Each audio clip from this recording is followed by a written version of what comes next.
Noir Anthracite by the House of Tom Ford. Wow, what a polarizing scent. We got the people that dislike this fragrance, right? They're like, what is this? I don't want to smell like this. And then you got the ones that love it and they go, they just don't understand. And then you're on the love side of the fragrance and you're like, wow, what a daring scent. But how come he released this in the signature line? So Tom, this was supposed to be a private blend, my friend, not a signature line. You're marketing this one to fail. You're getting a lot of noses on it, but you're getting a lot of noses that are like, nope. Well, thank you for saving me some cash that it's not in the private blend line and it's in your signature line. A little bit of cash. But this may be one of those fragrances that is going to be in the realm of a lot of great Tom Ford fragrances that have come and gone. Amber Absolute, Sahara Noir, just to name a few. So what do I think about Noir Anthracite? Keep it tuned in.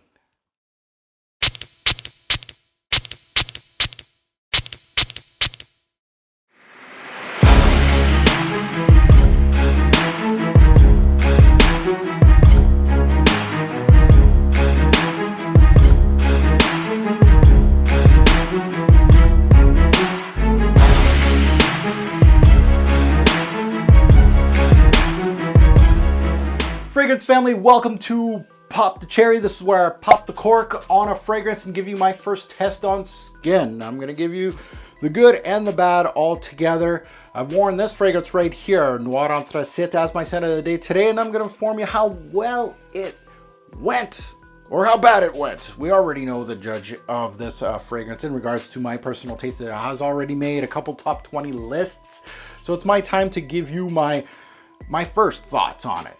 Today, as the title suggests, of course, I am delving into Noir Anthracite. It's part of the Noir series in the signature line of Tom Ford that is doing very well. This one has come with some very interesting feedback from the fragrance community. So, Tom, I love this type of Tom. This is the kind of Tom Ford scents that I absolutely love. So let's look under the hood for some stats on this one. This was released in 2017. The nose behind this is Noir Blanc. And you're like, who? Apparently the nose behind Black Opium in the woman's aisle.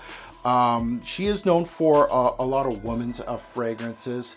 So it's not a nose that is prevalent in the men's aisle. So Noir Blanc, not a bad resume. So how do I get this fragrance? Well, I want to thank my partner in crime, FragranceX.com. You can utilize my sweet code ROBES08, the name of my channel, on FragranceX as a coupon code, and you get 15% off on any particular fragrance on the website. You can get as small as just a little $3 sample right up to a huge haul, or you can just purchase this one right here. I would say this is a best bet for one of those fragrances that's going to be discontinued and searched high and low by guys like me that didn't get it now. So major notes in this particular fragrance that I got in on my nose, and again, this is Pop the Cherry, so this is very early in my testing, even though I've worn it quite a bit. We got Sichuan pepper, we got ebony wood in this fragrance. Very interesting composition, this one. Noir Blanc, where did you come from with this one? Very interesting, very Tom Fordish. To the ones that hate this fragrance, give it some time. You know, if you have a sample, don't throw it out. Don't trade it away. Let it sit, let it marinate a little bit. Get back to it 6 months later in your fragrance journey. Your nose may have changed or not changed, but really this is a fragrance that I feel is a star on the Tom Ford signature line. And the signature line has a lot of stars. Great Vetiver, that's a star. Very wearable, very much a utility type of fragrance. You got Tom Ford Extreme, not Tom Ford Noir Extreme. Extreme, such a great complex scent. You got Tom Ford for Men, which is an office type scent, but still wearable. And then you got the Noir Series, among others. So the Tom Ford signature line for men, solid, very solid. And it's going against the Chanel's and the Dior's and the high-end designer lines, even though it's a little pricier. So I'm running my mouth as I usually do. So let's get into delving into this one right here. Is my scent of the day today. I have the beautiful earthy dry down of this fragrance, but let's remind me of this beautiful introduction. This was a love at first sniff, this one right here. Oh yeah, Noir Anthracite. It's gonna make the Sephora crowd go in the corner, rock back and forth, and maybe cry a little bit. This is a bad man scent. Oh, Noir Anthracite. Even though I just got this, I think this is my favorite from the Noir series. It's obviously the one that is the most polarizing from the series, in my personal opinion, hands down. Anthracite, if you don't know what that is, it's hard coal, and really the bottle design really stipulates what you're going to smell. It is a dark gray mineral type of scent, and it's absolutely gorgeous. It's so unique. So this fragrance throws that mineral quality right there, right in your face. It has, and that's what makes this fragrance really unique. It has a mineral quality, very earthy quality. It's got some spicy quality to the fragrance too, and of course some woods here. It makes it a really unique fragrance. It hits you with a lot of things. This is not just a gray fragrance. It has a lot of woods and spices that, you know, a lot of people kind of stay away from this fragrance. They always talk about the anthracite, the mineral-like quality of this fragrance, but the earthy quality of this fragrance is rather unique. And the woods and the spices, of course, gives it some more depth. And so it keeps the user very much interested, very well-balanced scent. In the designer game, it comes to makes me think of one particular fragrance that has also a gray bottle, and that is Narciso Rodriguez for him, the Eau de Toilette. It really reminds me of that type of fragrance, and it really doesn't click with a lot of the Sephora crowd like this one.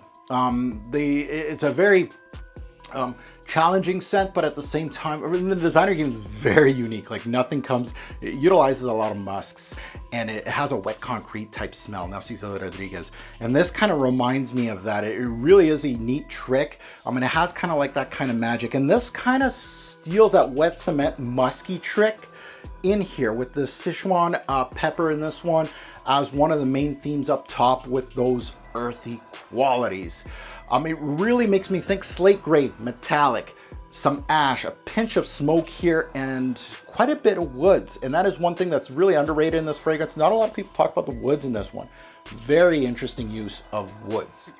So now in the dry down of Noir Anthracite, it shows more of the woods and the spices than the mineral quality. Even though the mineral slate gray feel to the fragrance is still lingering in that fragrance, it really still continues to throw some woods and some spices, and it will remain gray throughout the fragrance. The patchouli and leather come through, so it gives it some daringness to the fragrance. It almost gives it some, almost an 80s feel to the fragrance. And I totally missed that on paper. Like when I first smelt this, my first impression when I unboxed this and smelt it on a piece of paper, I really felt like this has, now I feel like it has more of an 80s feel, but very much a daring feel to the fragrance too. It has a unique transparency too. So it's not as dense as I'm actually saying in this fragrance review. You're saying, oh, earth, wood, spices, mineral. This thing is dark and dense, but really it has a unique transparency. So it's supposed to be thick in nature when you're thinking about what I'm saying, but it has some aromatic qualities too. It maybe has some holes in the fragrance a little bit to give you a little bit of a different take to the fragrance. To the ones that love this one, just like I do, I bet you'll be happy if you buy 2-3 bottles of this fragrance, hide it for 2 years in your closet, and it's going to be in heavy discontinuation mode. I can see it. Put it on eBay for 3 times the price. This is one of those fragrances that I think that's what's going to happen with this one. I know I'm just thinking 5 years down the road. I'm thinking that's what's going to happen with this one. So let's get into the revolver for Noir Anthracite. This is where I talk about seasons, versatility, projection, longevity. Let's take a look at it. Let's take a look at seasons first.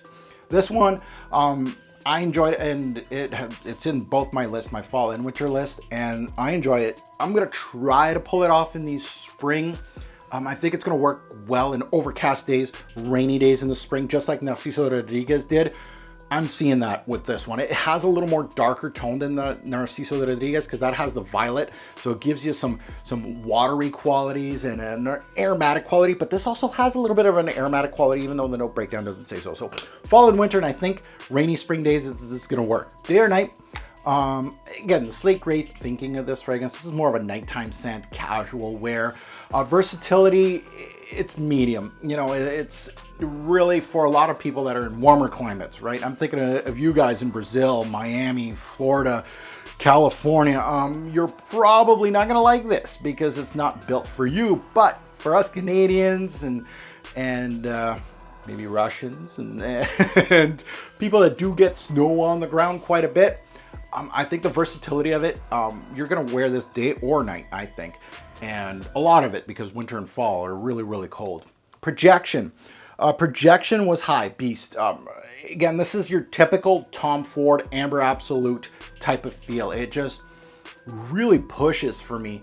It really did well on my wearings. Longevity, it gave me 8 to 10 hours. So the longevity's there too. Very solid build as far as performance goes. No qualms here. It hits my V as far as longevity and projection. It's going to do it. My overall thoughts of Noir Anthracite. Well, it's a love or hate scent. I know it. You may hate it. You're going to watch this video and you're going to be like, this stuff is junk. I can't stand it. And that is where your scent profile goes. You may like aquatics. You may like Bleu de Chanel. You may like Dylan Blue and things like that. And that's okay. But for people that are, I would have to say, like darker scents, more challenging scents, you may be heavy in the niche game like I am. You're looking for designers that really stand out. And this one, holy shit, she stands out. So there's not much middle ground with this fragrance. That's what I think. I think there's going to be some people on the cusp, and then the ones that are on the cusp on this one, I think give it a year or two and you're really heavy in this journey, you may come back to this and go, oh, this is a jewel. It's polarizing. It is one of the artistic designer fragrances, like a Narciso de Rodriguez for him. Encre Noire by Lalique. If you like those type of fragrances, hell, this is right up your alley. I can't see why it wouldn't. It just it's built for that kind of taste. A good one from Tom Ford. So there you have it, folks. My thoughts, my initial thoughts on Tom Ford's Noir Anthracite. I think it's the best from the Noir series, but that's my personal opinion.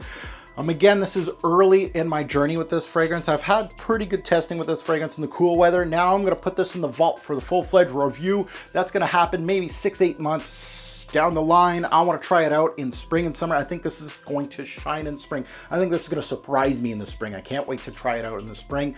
But I would love to hear your takes down below, good or bad. You know, I'm not judging you. You can you can put in that you hate this stuff or you love this stuff. I'd love to hear your take and why. Why? I would love to hear why. If you enjoyed this content, please hit the like button. Even though you may not agree with me, hey, I work hard for these fragrance reviews. I'd love to get that like. Subscribe if you haven't, and the bell is also waiting to be rung. Are you part of my hashtag notification gang yet? If you haven't already checked me out, I am on Twitter. I'm on Instagram. I'm very busy on Instagram doing my scent of the day, scent of the night's pictures. I'm also on Facebook.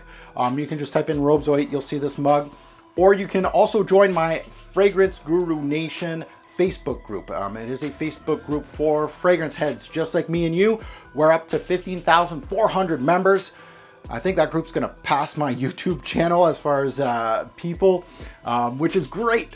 And of course we talk about fragrances and reviewers and all kinds of stuff. Join us today. Now I'm gonna leave you with a few takes of all my social media. I've asked everybody on social media what they thought about this fragrance, so you'll have some different takes in the back end of this review. And as always, a great or poor fragrance will make a lasting impression. Choose your scent wisely. Thanks for watching, YouTube. Have a good one.